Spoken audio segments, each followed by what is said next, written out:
Giring-giring perak. Episode 26. Gurunya pastilah telah membaca apa yang tersimpan dalam hatinya.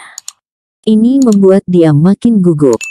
Karenanya dia tak ingin terlambat menyampaikan apa yang dia alami dan dia ketahui pada orang tua budiman yang amat dia cintai itu. Mohon Pak Guru mengampuni saya. Saya telah menerima ilmu dari orang lain. Gurunya masih diam.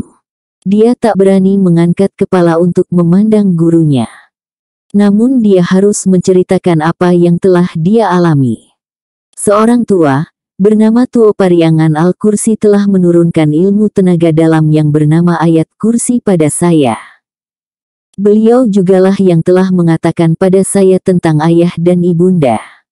Berdirilah nak. Saya telah mengetahui semuanya. Si giring-giring perak tertegun. Dia tegak dan terkejut. Bapak telah mengetahuinya. Iya. Saya berada di sana, ketika kalian berkelahi melawan murid harimau Tambun Tulang. Ketika kalian membunuhi serdadu kompeni itu dengan batu. Dan ketika orang tua perkasa itu menurunkan ilmunya padamu. Pak Guru di sana waktu itu. Ya, saya melihat semuanya.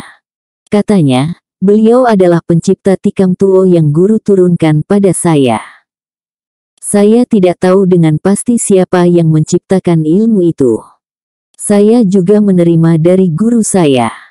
Dan mendiang guru tak pernah menceritakan dari mana asal ilmu itu. Itu termasuk salah satu kelemahan ilmu silat di Minang ini.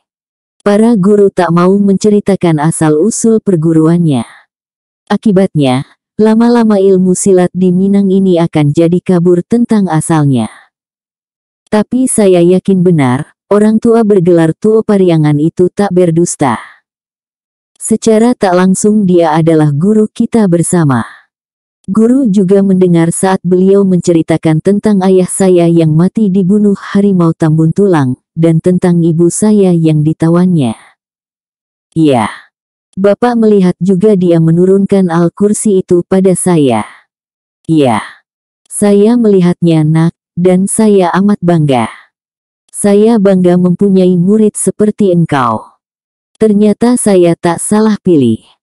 Buktinya, murid yang saya pilih juga dipilih Tuo Pariangan yang tersohor itu sebagai murid.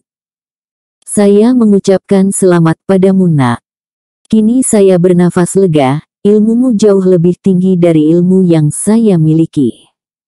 Anak muda itu memeluk gurunya. Kemudian kembali berlutut. Air mata merembes di pipinya. Pak Guru, terima kasih atas budimu. Terima kasih atas kerelaanmu yang telah membolehkan saya menerima ilmu dari orang lain. Tuo Pariangan kini bukan orang lain, nak. Engkau harus menyebutnya sebagai guru seperti engkau menyebut dan mencintaiku. Terima kasih Pak Guru. Kini akan kemana engkau lagi, nak? Si giring-giring perak berdiri perlahan. Menatap ke Gunung Singgalang. Engkau akan ke Tambun Tulang. Dia menoleh pada gurunya. Kemudian mengangguk. Saya berniat menemui Pak Guru sebelum saya pergi ke sana. Tapi rasanya terlalu jauh ke Gunung Talang.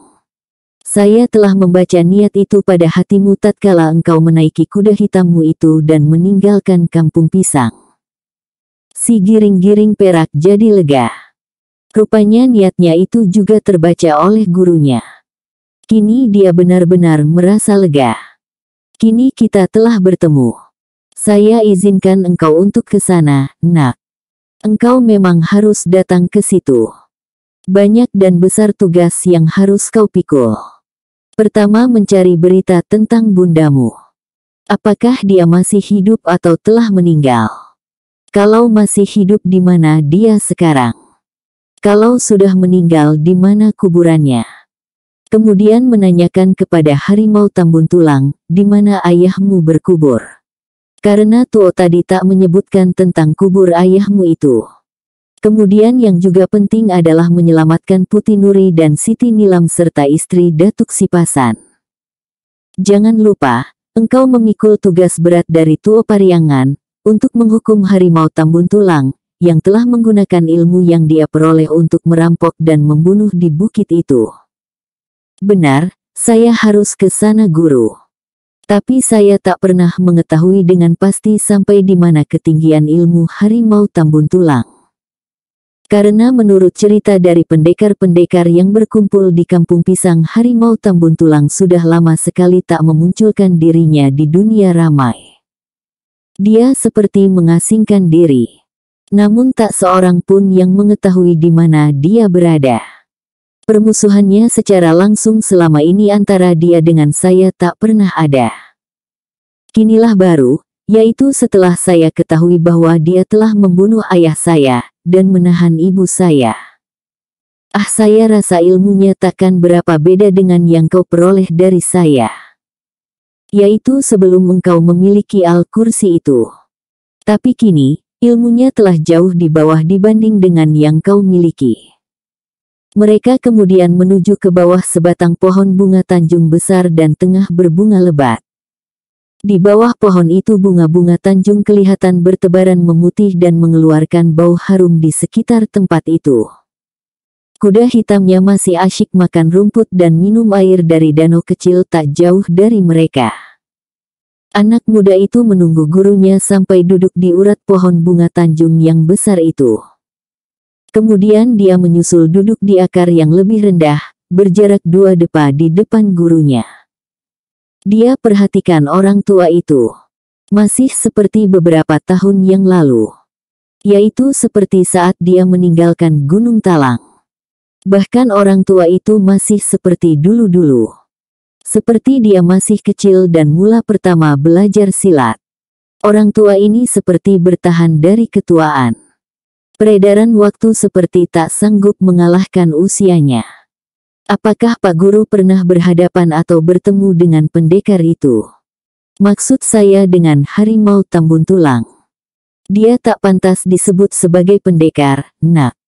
Yang berhak dan pantas disebut sebagai pendekar adalah pesilat-pesilat yang membela kebenaran.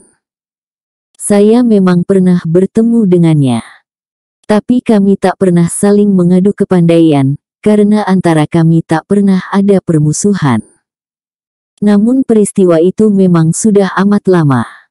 Sejak dia mengundurkan diri dari dunia ramai, kami tak lagi pernah bertemu. Satu hal yang harus kau ingat nak, kalau kelak engkau berhadapan dengannya, engkau harus segera memenangkan perkelahian, jangan beri dia kesempatan untuk hidup. Karena itu berarti akan menimbulkan kerusuhan di belakang hari. Tetapi sebelum dia kau bunuh, beri dia kesempatan untuk bercerita banyak tentang dirinya, tentang ayah dan ibumu. Tentang muridnya atau tentang apa saja. Tentang penyamun-penyamun yang lain, selain harimau kumbang, pandeka sange dan harimau tambun tulang, saya rasa tak ada salahnya kau suruh mereka kembali ke tengah masyarakat, ke jalan yang benar. Mungkin masyarakat akan sulit menerima mereka. Karena mereka adalah bekas lanun yang telah terlalu lama menyebar maksiat. Suruh mereka pindah ke negeri lain. Atau suruh mereka membuka hutan, mendirikan kampung. Si giring-giring perak termenung dan menunduk. Segala yang dikatakan gurunya adalah benar. Harimau tambun tulang memang harus dia punahkan, sesuai dosa yang pernah dia perbuat. Sesuai dengan pesan gurunya ini dan juga Tuo Pariangan. Dia juga sependapat dengan gurunya itu, bahwa dia harus mendengar banyak cerita dari harimau tambun tulang. Tentang kenapa dia membunuh ayahnya. Kemana ibunya? Apakah itu hanya persoalan ibunya gadis yang cantik saja? Akhirnya tiba saatnya dia harus pergi. Dia lalu minta diri pada gurunya. Menyalami, mencium tangan orang tua tersebut. Saya akan menemui Pak Guru kalau saya berhasil mengalahkan harimau tambun tulang. Gurunya tertawa bergumam. Allah akan menyertaimu, nak. Saya yakin dan saya doakan, engkau memenangkan pertarungan itu. Engkau tak usah susah-susah datang ke Gunung Talang untuk menemuiku, saya akan berada di dekatmu di bukit itu nanti. Si giring-giring perak gembira. Dia berlutut di depan gurunya. Dia merasa mendapat dukungan penuh dari gurunya ini. Dia seperti mendapat semangat yang luar biasa untuk melaksanakan tugasnya. Terima kasih guru, terima kasih. Kehadiran Bapak di sana akan menambah semangatku. Saya kebetulan baru datang dari daerah itu. Di bawah bukit itu, dari arah selatan dan utara, yaitu dua jalan utama yang memintas bukit tersebut, banyak sekali perangkap. Engkau harus datang dari arah tenggara, di mana banyak tebing curam dan batu besar-besar. Dari arah ini memang amat sulit mendaki bukit itu. Tapi dengan ilmu yang ada padamu, engkau dengan mudah bisa sampai di sana. Yang ada dari arah ini hanyalah jalan yang sulit ditempuh. Penghuni bukit itu takkan menyangka engkau datang dari arah ini. Hanya kudamu memang tak bisa naik terus ke bukit itu. Engkau harus mempergunakan ilmu siringan-ringan untuk bisa menaklukkan tebing terjal dan batu-batu besar yang menghalangi jalan ke sana. Nah, naiklah ke kudamu, hari sudah hampir senja. Sekali lagi anak muda itu mengucapkan terima kasih atas petunjuk gurunya. Itu amat memudahkan dia menuju sarang harimau Tambun Tulang. Dan itu berarti dia tak usah lagi menempuh jalan memutar ke tepi Singkarak seperti yang direncanakan semula. Dia bisa langsung lewat hutan Silayang di mana mereka pernah berdiam bersama Datuk Sipasan dulu. Anak muda itu bertepuk tangan. Kuda janggi hitam yang tengah merumput itu mengangkat kepala. Kemudian dengan ringkik halus berlari ke arahnya. Sekali lagi anak muda itu menyalami dan mencium tangan gurunya, kemudian melompat ke punggung kuda. Doakan saya, Pak Guru, katanya. Dan sesaat kemudian kuda tersebut mengebu membelah belantara menuju Silayang di tanah datar. Orang tua itu masih tegak dan menatap dengan diam. Menatap muridnya sampai lenyap di balik pohon-pohon. Ketika muridnya itu sudah lenyap dari pandangan, dia hanya mendengar derap kaki kudanya, dan di antara derap kaki kuda itu dia mendengar suara giring-giring perak yang meningkah di kaki anak muda tersebut. Orang tua itu teringat lagi di tahun-tahun yang pernah dia tempuh bersama muridnya itu. Murid yang telah dia anggap sebagai anaknya sendiri. Alangkah cepatnya tahun berlalu. Kini anak itu telah dewasa. Selain dewasa, dia telah memiliki ilmu silat tinggi. Bahkan hari ini, ilmu silat muridnya itu mungkin 5 atau 6 kali lebih tinggi dari ilmunya. Ketika suara derap kuda dan suara giring-giring lenyap di kejauhan, orang tua itu menghapus air mata yang mengalir di pipinya. Air mata haru dan bahagia. Kemudian dia bergerak perlahan. Begitu tubuhnya bergerak, dia lenyap dari tempat itu. Ketinggian ilmu orang tua ini memang sudah jarang tandingannya. Ketiga perempuan yang tertangkap itu, Siti Nilam, Putih Nuri dan istri Datuk Sipasan, semula ditempatkan di sebuah rumah besar di tengah perkampungan penyamun di puncak bukit itu. Awasi semua tempat menuju kemari. Pasang dan perbaharui semua perangkap. Tebing curam berbatu besar di sebelah tenggara bikin perangkap baru. Pasang batu besar yang mudah digulingkan. Bunuh setiap orang tak dikenal yang datang kemari. Jangan biarkan mereka hidup. Berjaga terus siang dan malam sejak saat ini. Perempuan-perempuan kurung di dalam rumah. Harimau Kumbang memerintahkan penyamun-penyamun yang ada di sana. Semua mereka segera melaksanakan tugas itu. Sudah lama mereka tak melihat Harimau Kumbang. Kali ini tangan kanan Harimau Tambun Tulang itu kembali tidak hanya sendiri, tetapi membawa mayat Gampo Bumi. Membawa Pandeka Sange yang terluka. Bersamanya dibawa pula 3 orang perempuan yang cantik-cantik. Hari itu ketiga murid Harimau Tambun Tulang berkumpul di bukit ini. Suatu hal yang benar-benar jarang terjadi selama 10 tahun ini. Biasanya Pandeka Sange hanya bertahta di Gunung Rajo. Sementara Harimau Kumbang lenyap entah kemana. Kini ketiga mereka bersatu. Yang satu telah jadi mayat, yaitu Gampo Bumi yang selama ini menjadi bos di bukit tersebut. Dua lusin penyamun segera berhamburan melihat dan memperbaharui perangkap seperti yang diperintahkan oleh harimau kumbang. Selusin lagi segera ke sebelah tenggara. Di sebelah itu ada tebing curam dan di atasnya banyak batu-batu besar. Mereka meneliti dengan cermat setiap lekuk dan celah tebing, mencari kemungkinan dari mana orang akan memanjat ke atas. Mereka membuat perangkap yang sempurna pada jalan yang mungkin ditempuh. Sementara itu, semua pasukan Tambun Tulang berdatangan terus dari berbagai penjuru bukit. Yang baru datang segera turun dari kudanya. "Bawa mayat ke ruang bawah," ujar harimau kumbang pada anak buahnya. Mereka segera menggotong mayat Gampo Bumi dan tubuh Pandeka Sange. Di belakang rumah besar di mana ketiga perempuan itu dikurung ada sebuah bukit kecil. Harimau kumbang dan rombongannya menuju ke bukit itu. Mereka berhenti di depan sebuah batu setinggi pondok. Siti Nilam yang kebetulan tersandar ke dinding sempat mengintip keluar. Dia melihat harimau kumbang mendorong batu besar itu dengan tangan kirinya. Kemudian batu itu terkuak seperti sebuah pintu rahasia. Di baliknya ada sebuah terowongan. Semua rombongan kelihatan masuk ke terowongan, ke jalan menurun di balik batu besar tersebut. Mayat Gampo Bumi dan Pandeka Sange dibawa turun. Pintu batu besar itu kemudian tertutup sendiri begitu semua mereka telah masuk. Siti Nilam menarik nafas panjang. Di balik batu itu, dalam terowongan rahasia yang mereka buat sejak puluhan tahun yang lalu, udara terasa nyaman. Mereka berjalan melewati beberapa ruangan. Di depan sebuah pintu batu yang tertutup harimau kumbang berhenti. Dia menekan sesuatu di dinding. Tiba-tiba pintu terbuka. "Baringkan di dalam," perintahnya. Mayat Gampo Bumi dibaringkan di sebuah pembaringan yang berkasurkan kulit harimau. Tangannya dilipat ke dada. Kemudian tubuhnya yang telah cedera oleh Datuk Nago diselimuti oleh harimau kumbang dengan kain beludru yang ada di dalam kamar itu. Sebuah obor dipasang di dinding. Ruangan itu kelihatan mewah. Seperti kamar rajo-rajo.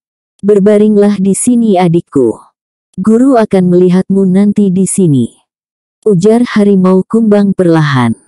Kemudian dia berjalan keluar. Mereka terus ke ujung. Tiba di sebuah dinding datar dia berhenti. Menekan lagi sebuah batu bundar, sebuah pintu tiba-tiba ternganga di sampingnya. Di dalam kelihatan ruangan lebih mewah lagi daripada ruangan di mana mayat Gampo Bumi dibaringkan. "Bawa kemari. Baringkan di pembaringan," katanya. Kini tubuh Pandeka Sange yang terkulai di atas tandu dibawa masuk. Dibaringkan di atas sebuah tempat tidur empuk beralaskan permadani yang mahal. "Berbaringlah di sini. Makan lumut penyembuh itu bersama pisang tunggal. Engkau akan segera sembuh. Kita harus siap setiap saat untuk menghadapi anak muda celaka itu bersama teman-temannya. Saya tak yakin dia mau menanti 2 purnama lagi seperti yang saya katakan. Kalau itu terjadi, dan ternyata guru tak kunjung datang, kita harus menghadapi anak itu dengan segala cara. Nah, istirahatlah. Saya akan ke ruang utama, melihat kalau guru sudah di sana." Pandeka Sange mengangguk lemah. Tubuhnya rasa remuk. Jantungnya mungkin pecah karena dilemparkan dan menghantam batang cempedak dalam perkelahian di Kampung Pisang saat melawan si giring-giring perak 4 hari yang lalu. Sebelum ke Bukit Tambun Tulang ini, mereka telah singgah terlebih dahulu ke markasnya di Gunung Rajo. Di sana dia mengumpulkan 50 anak buahnya. Kemudian bersama mereka menuju kemari. Mereka harus mengumpulkan semua tenaga untuk menjaga bukit ini. Setiap saat bahaya pasti datang dari anak muda berbaju putih dan dari Tuanku Nan Renceh serta teman-temannya itu. Dia mengambil lumut penyembuh yang terjuntai di dinding kamarnya. Lumut itu memang lumut asli, yang tumbuh jauh di bawah perut bukit di mana kamarnya kini berada. Lumut itu dikenal sebagai lumut penyembuh. Rasanya manis, dan dia dapat menyembuhkan bermacam-macam luka dalam yang parah. Dapat menyegarkan tubuh. Lumut itu didapat oleh guru mereka harimau tambun tulang dari goa di bawah perut Gunung Singgalang belasan tahun yang lalu. Gagangnya kemudian dicoba ditanam di dalam goa rahasia mereka. Ternyata lumut itu tumbuh dengan baik. Sejak itu penyamun-penyamun di bukit tersebut tak begitu khawatir bila luka dalam perkelahian. Karena begitu luka, mereka segera bisa mendapatkan obat penyembuh. Yang tak bisa dirawat adalah orang putus kaki atau tangannya. Ini memang tak bisa disambung lagi. Tapi kalau hanya sekedar luka, apakah luka di daging atau luka di dalam, maka lumut itu amat besar khasiatnya untuk menyembuhkan. Anehnya lumut itu tak berkhasiat sama sekali kalau dia dimakan di luar goa. Nampaknya dia tak imun terhadap sinar matahari. Hanya bisa bermanfaat dalam udara lembab tanpa cahaya matahari. Ini adalah salah satu keajaiban alam yang sulit ditemui. Konon lumut itu hanya tumbuh di Bukit Tambun Tulang. Dan karenanya yang beruntung adalah para penyamun laknat itu. Perguruan silat lain tak memiliki tanaman berkhasiat seperti itu. Yang juga tak bisa ditolong oleh lumut itu adalah orang yang telah mati. Seperti halnya Gampo Bumi. Kematian nampaknya memang tak bisa ditolong oleh siapapun. Meskipun oleh pendekar yang tingkat ketinggian ilmunya seperti harimau tambun tulang itu sekalipun. Pandeka Sange mengunyah segenggam lumut. Terasa manis. Dia mengambil segenggam lagi. Mengunyah dan menelannya. Tubuhnya, meskipun lukanya belum sembuh, kini terasa segar. Dia kemudian mengambil pisang tunggal yang terletak di atas meja batu. Pisang itu dinamakan pisang tunggal karena buahnya memang sebuah. Dalam setandan, buahnya hanya satu. Pisang ini besar khasiatnya untuk memulihkan tenaga. Pisang ini juga termasuk keajaiban alam yang ditemukan oleh harimau tambun tulang. Anak pisang itu dia temukan di puncak Gunung Pasaman. Konon pisang itu dijaga oleh ular besar dan ribuan penyengat. Tapi dengan ilmunya yang tinggi, dia berhasil membawanya ke bukit ini. Pisang itu kini telah berjumlah 8 batang di bukitnya ini. Tak pernah lebih. Dari 8 batang itu yang berbuah hanya 3 batang. Bila yang 3 ini ditebang, yang 3 lagi berbuah. Di saat yang 3 ini ditebang pula, 3 yang ditebang pertama mulai tumbuh. Sisanya yang 2 lagi berbuah pula. Begitu pergilirannya terus. Setelah memakan pisang itu, Pandeka Sange merasa tubuhnya segar sekali. Dia kini mengantuk bukan main. Perkelahiannya dengan si giring-giring perak amat melelahkannya. Lelah. Ya, baru dia ingat. Di atas sana ada obat lelah. Kenapa sebelum tidur dia tak minta dipijatkan sebagai obat lelah? Dia mencoba duduk. Enteng, dia coba bangkit, memang belum sempurna benar. Tapi perlahan dia bisa berjalan. Membuka pintu dan memberi isyarat. 2 orang anak buahnya yang menjaga pintu segera muncul, dia berbisik dan kedua pengawal itu mengangguk. Kemudian segera berlalu. Pandeka Sange kembali berbaring. Kedua pengawal tadi naik ke perkampungan. Di rumah besar dia berbisik pada pengawal di pintu. Pengawal itu mengangguk. Kemudian membukakan pintu. Di rumah itu ketiga perempuan tangkapan Mi Eka tengah dikurung. Kedua pengawal itu berjingkat naik ke rumah. Lambat-lambat mereka membuka pintu bilik. Jakun mereka naik turun melihat ketiga perempuan itu terbaring. Nampaknya mereka tertidur lelah yang amat sangat di perjalanan. Kain mereka pada tersimbah dan ada yang robek-robek saat di perjalanan. Salah seorang memilih perempuan yang paling besar pinggulnya dan paling montok dadanya di antara ketiga perempuan itu. Dia meremas pinggul perempuan itu dengan bernafsu. Kemudian merabai dadanya. Ketika perempuan itu tersentak bangun, dia menotok urat lehernya. Perempuan itu terkulai kembali. Penyamun itu segera memangku tubuh perempuan tersebut, membawanya ke goa tempat Pandeka Sange. Pandeka itu tengah menerawang tatkala perempuan itu dibaringkan di lantai yang beralaskan kain beludru di bawah tempat tidurnya. Dia mengangguk ke arah kedua pengawalnya sambil melemparkan segenggam uang emas. Setelah menyambut uang emas itu, pengawalnya berlalu. Pandeka Sange memperhatikan perempuan yang terbaring menelentang dengan paha tersimbah itu. Unyang istri Datuk Sipasan, katanya. Dia hampir marah pada anak buahnya. Kenapa anak buahnya itu memilih orang yang telah bersuami dan beranak satu ini? Kenapa tidak salah satu dari kedua gadis itu? Tapi ingatan lain merayap di pikirannya. Perempuan ini, jika menilik dada dan pinggulnya, pastilah berdarah panas. Karena dia telah bersuami, tentu dia telah lihai. Dengan pikiran begitu dia tersenyum dan bangkit menuju perempuan itu. Mata istri Datuk Sipasan menatap nyalang pada Pandeka Sange yang telah menangkapnya di Balingka. Dia merasa jijik dan ingin membunuh lelaki itu. Tapi apa daya, dia dalam totokan. Lelaki itu menjilati tubuh Unyang itu dengan tatapan mata jalang. Menatap matanya, menatap dadanya, menatap perutnya, menatap pahanya, menatap ujung kakinya. Oh, kalau saja dia bisa bebas dari totokan ini, dia akan bunuh diri. Putusan itu dia ambil daripada dia ternoda. Tiba-tiba mulut lelaki itu dibulatkan ke arahnya. Kemudian lelaki itu meniupkan selarik angin.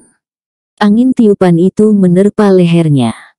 Dan tiba-tiba dia merasa terbebas dari totokan. Dia masih berbaring pura-pura tak menyadari kebebasannya. Pandeka Sange tersenyum. Kemudian mendekat. Dan itulah kesempatan yang ditunggu istri Datuk Sipasan. Lelaki itu mendekat dari samping kirinya. Dengan berputar cepat ke kiri, kaki kanannya menyepak ke arah kerampang laki-laki itu. Tendangan dilakukannya dengan sekuat tenaga. Hal itu menyebabkan kain panjangnya yang sempit belah hingga ke pangkal pahanya. Tapi malangnya yang dia hadapi adalah Pandeka Sange. Sedang menghadapi anak buahnya saja di sila yang dahulu, dia hampir saja ternoda. Untung suaminya lekas datang. Dan kini dia menghadapi induk semang Bukit Tambun Tulang. Tendangannya itu tak ada artinya. Dia segera bangkit, dan kainnya yang pecah karena dia menendang tadi, menyebabkan pahanya tersingkap jelas hingga ke pinggul. Memang ganas, memang panas. Ujar Pandeka Sange sambil berbaring kembali di pembaringan. Istri Datuk Sipasan melirik ke seluruh ruang mencari sesuatu yang bisa dia jadikan senjata. Tapi tak ada satupun kecuali kulit pisang dan kain beludru. Nafas perempuan itu jadi memburu karena berang dan muak. Tapi nafasnya yang memburu membuat dadanya yang padat berombak. Dan membuat nafsu Pandeka Sange jadi memuncak. Kemarilah Unyang. Pijit tubuhku. Kau akan kuberi kesenangan yang belum pernah kau rasakan. Kemari. Ucapannya terputus, karena tiba-tiba perempuan itu menghambur dengan sebuah injakan ke arahnya. Perempuan itu menghajan seluruh tenaganya. Dia memiliki ilmu silat yang, bolehlah, yang diajarkan suaminya. Bersambung.